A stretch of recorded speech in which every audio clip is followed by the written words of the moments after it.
think they are the closest thing we have to a modern day criminal enterprise in corporate America. And I know it's aggressive rhetoric to use, but I can't say this enough. They pled guilty to bribing their way to monopoly level status. 1, 2, 3.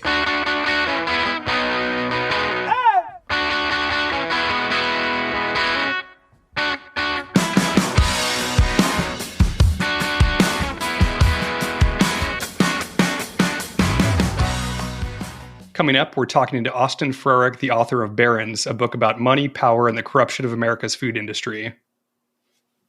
The Modern Acre podcast explores the latest in business, investing, technology, and sustainability in agriculture, and we're your hosts, Tyler and Tim Nuss.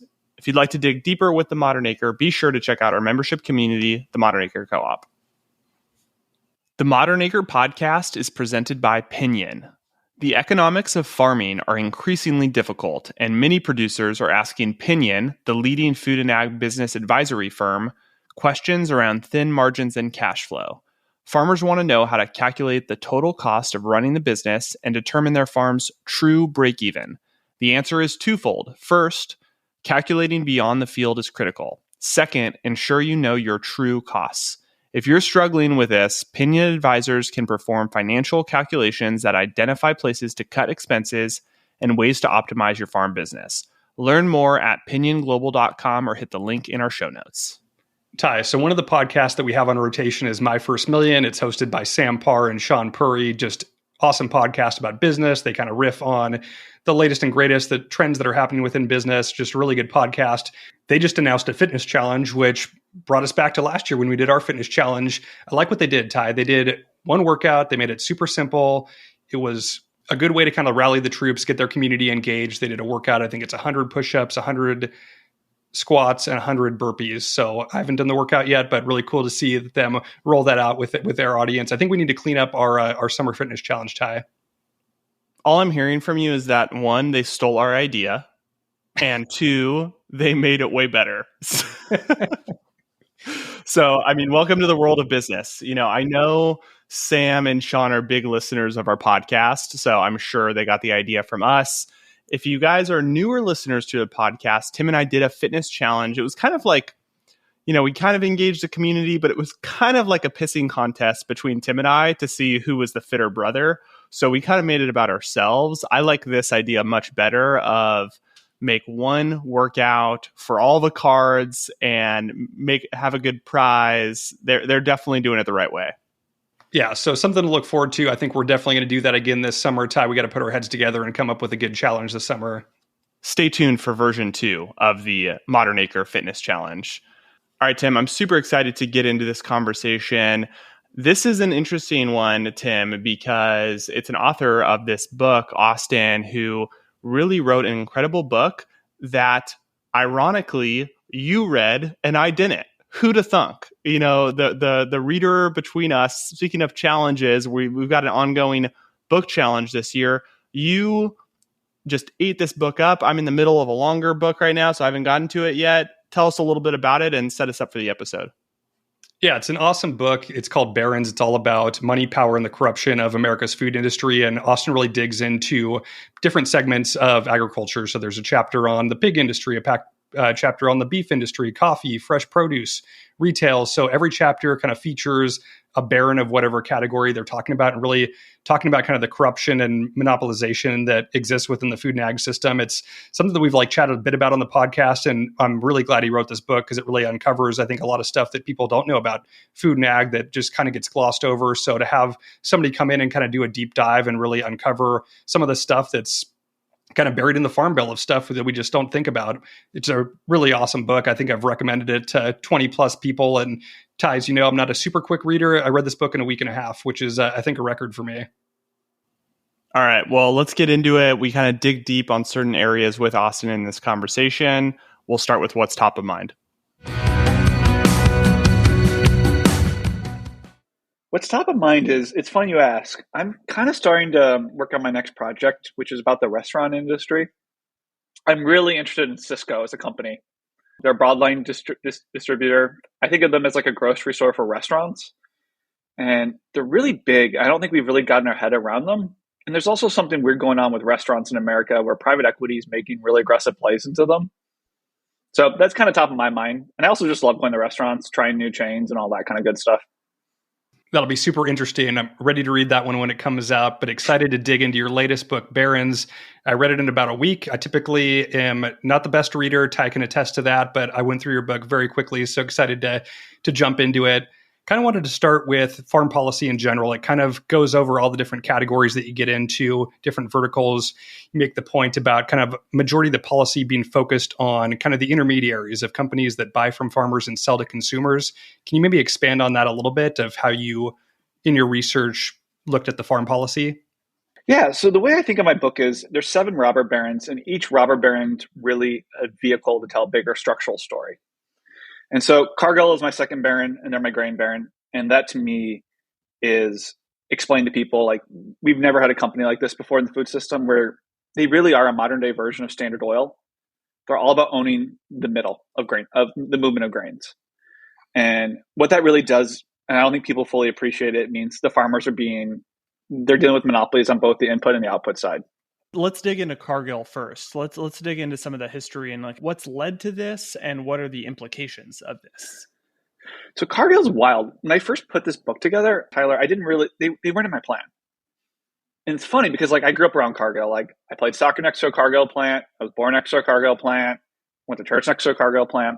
But they're kind of like this omnipresent force no one really knows about. And it wasn't until I read this old book called Merchants of Grain that kind of tipped my hand to them. And what I realized is the story of the Farm Bill in America, you could see it through the story of Cargill. And to me, the origin of the Farm Bill, I mean, like most things in the food system, the modern food system it started off as like a really good intention.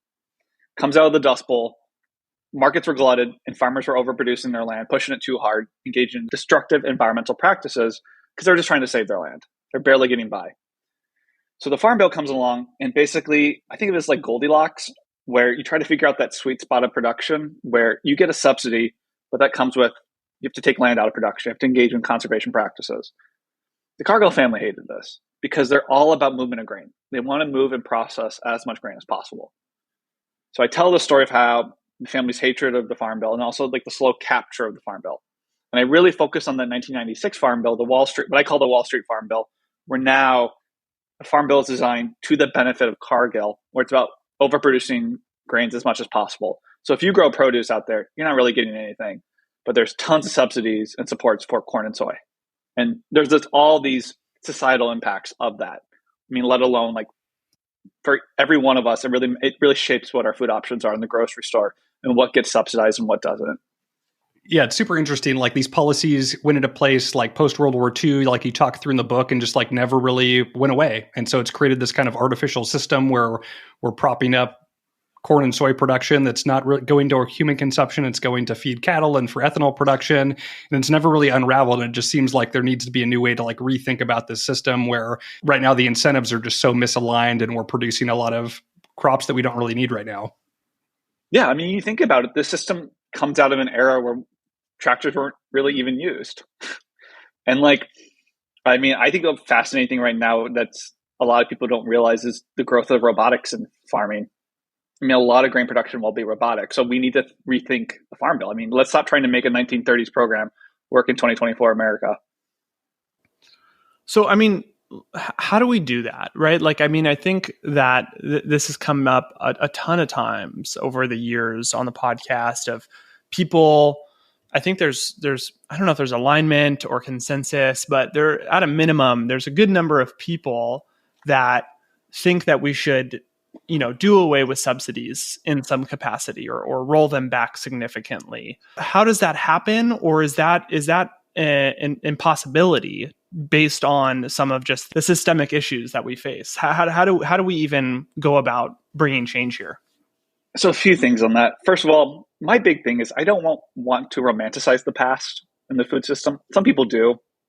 It's not bad if we do robotics for grain production. That's actually good and good. And a lot, especially in the produce area, there's fascinating advances right now in robotics and produce harvesting.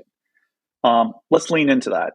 That said, to me, the two things going forward are one is the death of ethanol, and that's coming faster than people realize.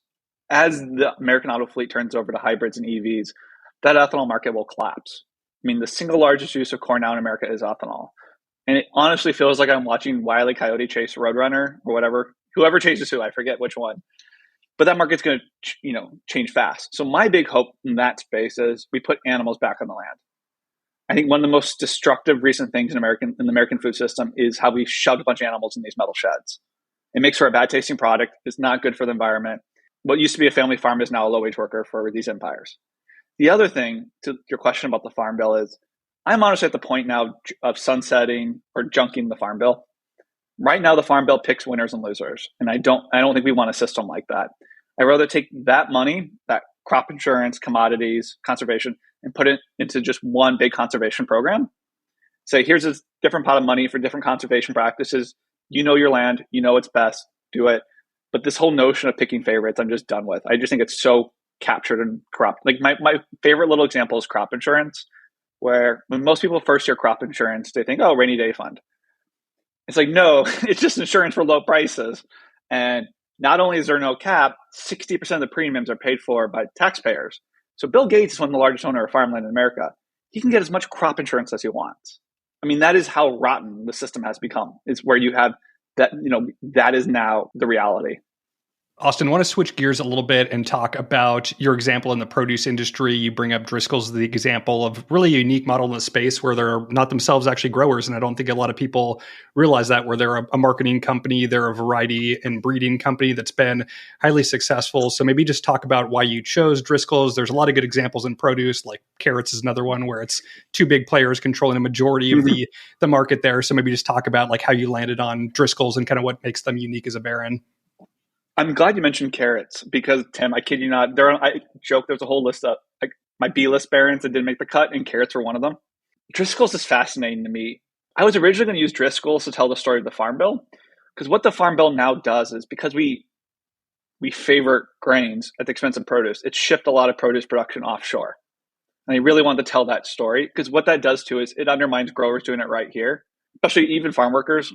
You can pay someone $12 a day in California or whatever the going rate is now versus that same rate a day in the developing countries where labor standards just are gone. But Driscoll's, what I realized when I was researching them is, this sounds weird, it all goes back to chicken. A century ago, when Teddy Roosevelt tackled the meat monopolies and they wrote all that regulation in response to it, they didn't write chicken into the regulations because there weren't commercial chicken slaughterhouses. You literally had chickens in your backyard and you just butchered it. So what happened in the South is corporations took that exploitive sharecropping model of the black farmers and applied it to chicken production, where you don't own the bird, you're given the feed. It's like very exploitive to the point now where it's an old stat, but like 70% of chicken farmers in America now live in poverty. And what happened is USDA, chicken started getting a lot of market share. And instead of making chicken behave like the other meats, you saw a race to the bottom.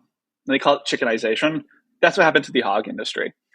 What I realized is, Driscoll's is doing the chicken model, where they own the berry and they're basically contracting out the hardest part, growing the actual food. By contracting out, what that also does is, if things move offshore, Driscoll's complete ignorance to, we didn't know what happened. We didn't know children were working in these slaughterhouses. We didn't know chemicals were being used. It's no different, honestly, than how T-shirts and apparel have moved offshore in America to Asia. Because as these supply chains get long, transparency collapses. But I think to me, the big point here too is it makes for an inferior tasting product. Because these berries aren't engineered for taste, they're engineered for durability. But it seems, this is a weird thing to say with Driscoll's. I really do admire what they built too, though. I mean, that's like a weird undercurrent. I think you especially see that in my Walmart chapter. What these brothers did was kind of brilliant. They saw the rise of Walmart. And they realized one company wants 4 berries year round for 4,000 stores. And now they produce berries on every continent in the world except Antarctica. Yeah, it's crazy. Like in that kind of like marketer model, you're kind of origin agnostic, where you can produce in North America. And then if the market opportunity arises in Asia, you can plant berries in China. So you can kind of be nimble and move around, where if you're a small family farm in Iowa, you can't move your production overseas to kind of compete in those markets. So yeah, maybe let's dig into the retail piece, digging into Walmart.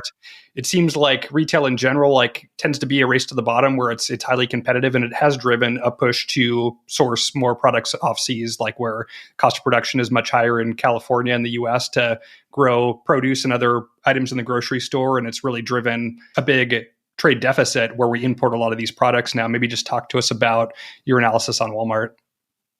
Yeah, Walmart is, I view Walmart as the king of kings. I mean, this is the richest family in the world.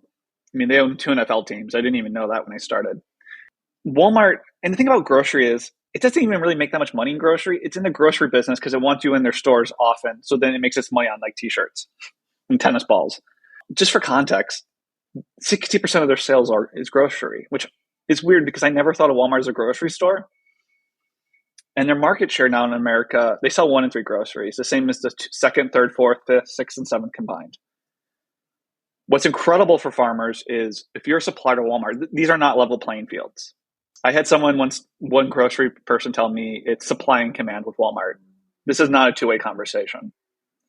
I mean, I think what says a lot about Walmart is it has this rule for suppliers that no more than 30% of your sales can come from Walmart.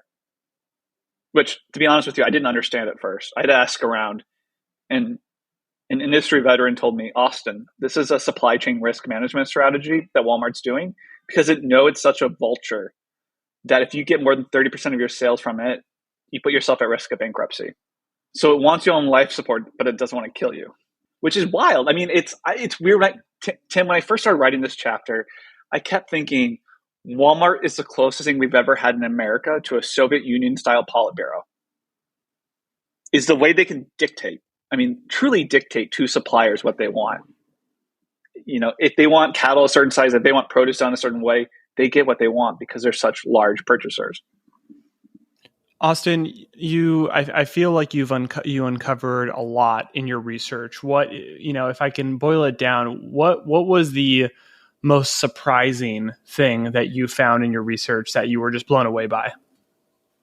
Oh man, that's a really good question. I mean, Driscoll's acting like a chicken, taking the Tyson's chicken model really fascinated me. The meat industry is what I know.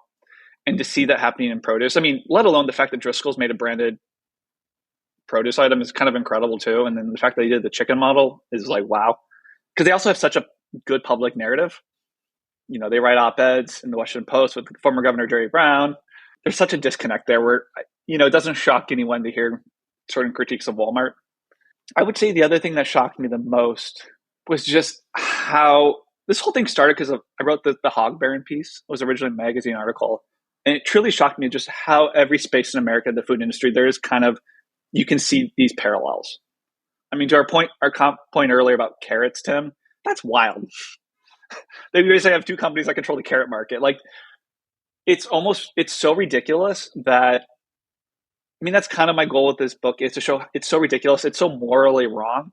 Like, my dairy baron claims residency at the Ritz-Carlton in Puerto Rico. And that's to likely evade capital income taxes. Because if you move to Puerto Rico most of the year, you don't have to pay capital income taxes. And he just sold his brand of milk, Fairlife, to Coca-Cola. But he cosplays as a farmer on Dirty Jobs. You know what I mean? Like, I just think of like growing up and like you'd see dairy family farms all over Iowa and they're gone now. And this is where we are. And it's just that it's just so wrong. I know. Yeah. Like reading through, it's like there's so much consolidation happening. We've seen the latest USDA census, like family farms are shrinking. There's like all this kind of monopolization, oligopoly, whatever you want to call it. Like, what do producers do and what do consumers do in this situation? Like, is it more a case of just buying local, like know your farmer, that whole deal? Or how do you see like us kind of turning the ship if that's possible? A few different things. Like just at the local level, I'm a huge believer in procurement, using the purchasing powers of schools and colleges to drive supply chain. And that's something like, sure, I can buy my values right now. I have that privilege, but the single best thing I can do is help that farmer doing it right, get that institutional contract. By the way, it's good politics. Who doesn't want, all beef served in Wisconsin coming from Wisconsin beef farmers? You're keeping your money local and the food tastes better. There's so many reasons why to do that because putting a local green pepper in a Dollar General doesn't change anything. But putting that local green pepper in a school, making sure they buy green peppers every week really helps the people doing it right. At a bigger level, as I said, sunset the farm bill. I mean, I just think we need another era of trust busting. I mean, my meat monopoly, that chapter on JBS, my slaughtering baron, is just that's such a classic example of they didn't get the biggest for selling the best product, for innovation, for organic growth. They did it through not only massive aggressive acquisitions that probably should not have been approved. They did it to admitting to bribery. They bribed their way to monopoly level status, and they got to keep their monopoly. I mean, they bribed 1,800 Brazilian politicians, including with $1 million Manhattan apartment. That is wild. I mean, these markets, they're the largest meat packer the world's ever seen. They use children in their slaughterhouses. Like, this is, to me, the story of them is, I think they are the closest thing we have to a modern day criminal enterprise in corporate America. And I know it's aggressive rhetoric to use, but I can't say this enough. Like, they pled guilty to bribing their way to monopoly level status. Crazy. Well, I'm getting the itch to read that chapter.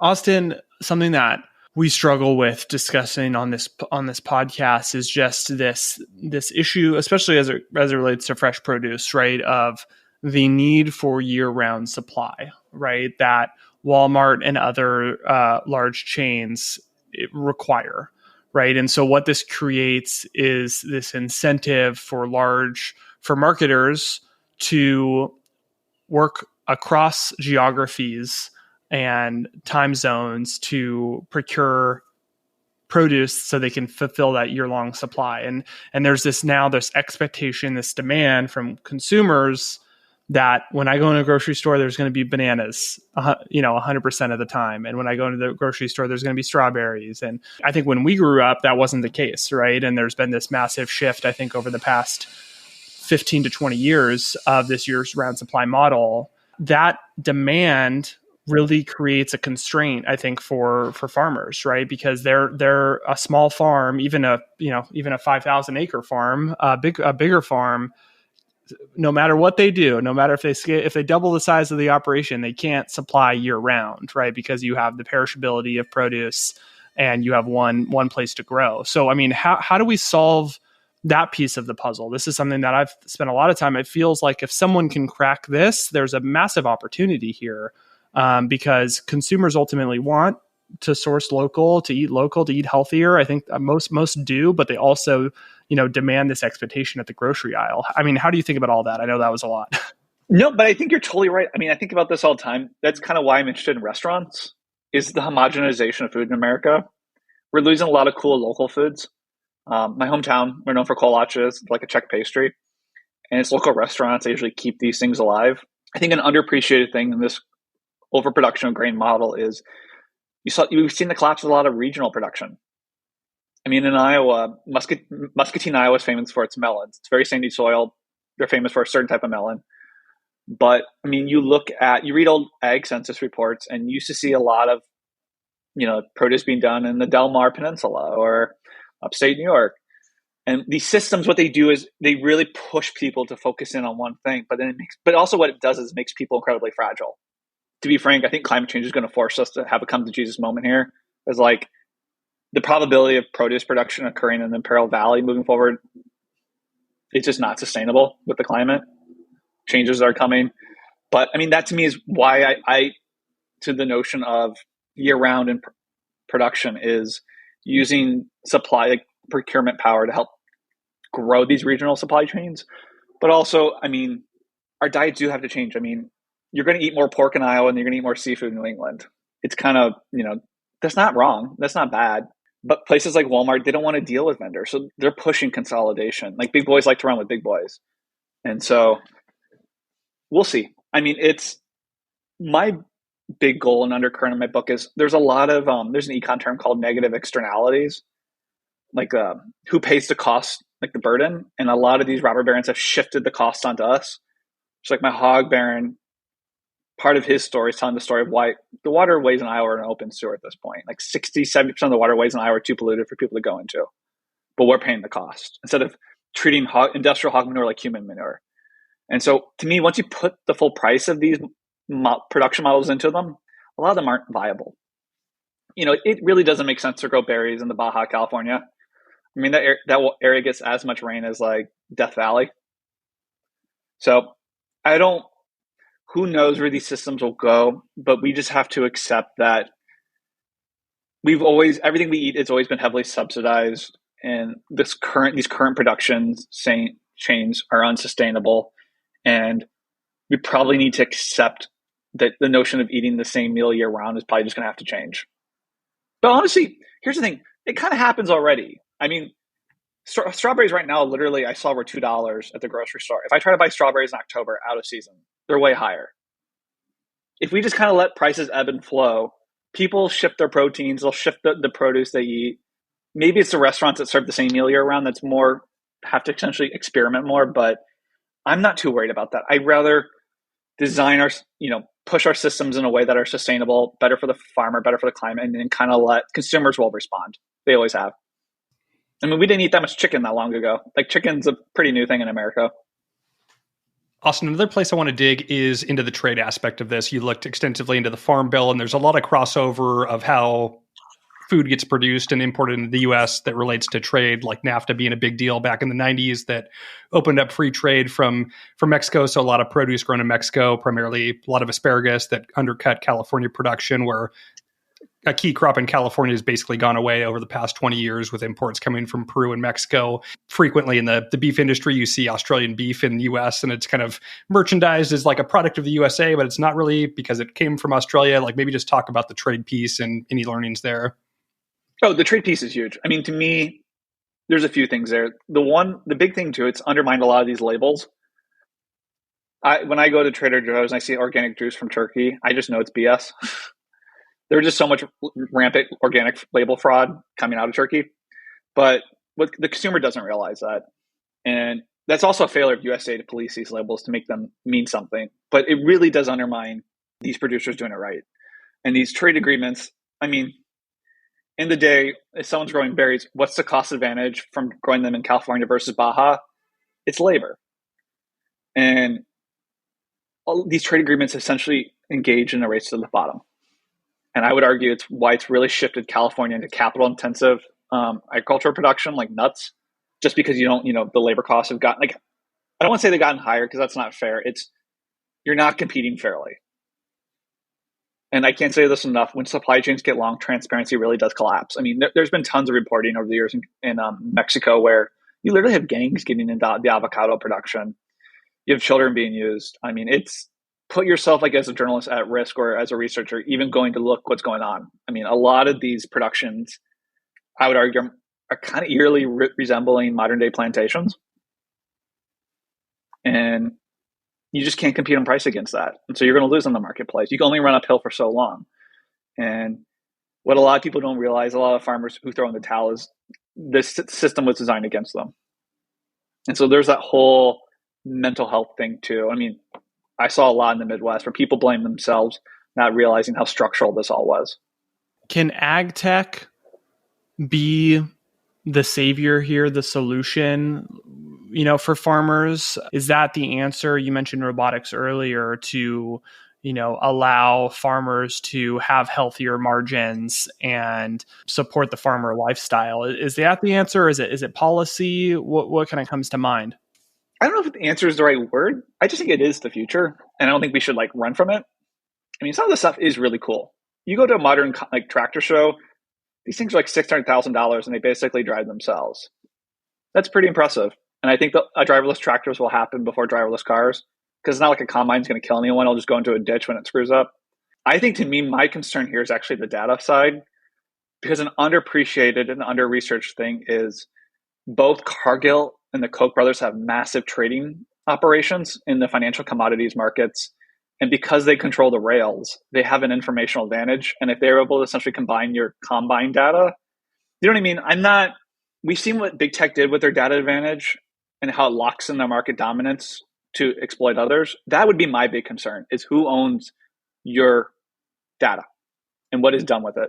Yeah, it's definitely interesting to think about. We've had a couple companies on the podcast that are focused more on kind of like enabling local production. Like Local Lime comes to mind, which is basically a connector of small farms to local food systems, schools and institutions, like you mentioned. So I think technology coming into space really focused on a local level, I think could have a huge impact. Mm-hmm. Oh, totally. I mean, I was just thinking, what kind of scared me was there was a story in the Wall Street Journal today where GM cars take up a ton of data and they were selling it secretly without people's permissions to car insurance companies. So people's rates are being jacked up without knowing that. I really want to put in the safeguards now before the train leaves the station.